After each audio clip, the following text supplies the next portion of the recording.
আর এদিকে বসে বসে আমাদের পেটে ছুঁচোই ডন মারছিল, তো ভাবলাম একটু চপ টপ খাওয়া যাক। তো চপ, ঠান্ডা ঠান্ডা কোল্ড ড্রিঙ্কস সবটাই খাওয়া হলো। আর এখানে কিন্তু সবকিছু খাবার নিরামিষ পাওয়া যায়, তো এগুলো কিছুই আমিষ নয়। আর চপটা কেনা ছিল এই জনপ্রিয় হিন্দু হোটেল থেকে। আনএক্সপেক্টেডলি চপটা কিন্তু খুব ভালো খেতে ছিল। তোমরা গেলে এখান থেকে মোটামুটি খাবার প্রেফার করতে পারো, খাবারগুলো সবই বেশ ভালো খেয়ে দেখলাম। তো যাই হোক, যাদের জন্য অপেক্ষা করছিলাম যে উপলক্ষে বড়গাছিতে যাওয়া, আজকে ছিল একটা বোনের মেয়ের পুজো, তো সেই জন্য মামার বাড়ি থেকে সবাই পুজো নিয়ে এসেছিল।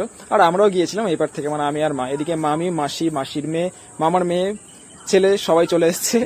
আর তারপর ওদের সাথে দেখা হওয়ার পরে আমরা চলে যাই একটু ঘুরতে, এই যে বিভিন্ন দোকানপাট। আর এই দোকানপাটগুলো কিন্তু ভোটের আগে একদম পুরো ছাড়কার হয়ে গিয়েছিল, এখানটা তবু অনেকটা স্বাভাবিক, কিন্তু আগের চেয়ে দোকানপাট অনেকটাই কম দেখলাম। তো যাই হোক, ধীরে ধীরে সব স্বাভাবিক হয়ে যাবে।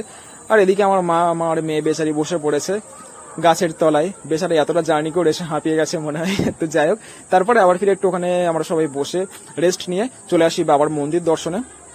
বাবার মন্দিরকে দেখে তারপরে কিছু খাওয়া দাওয়া করে চলে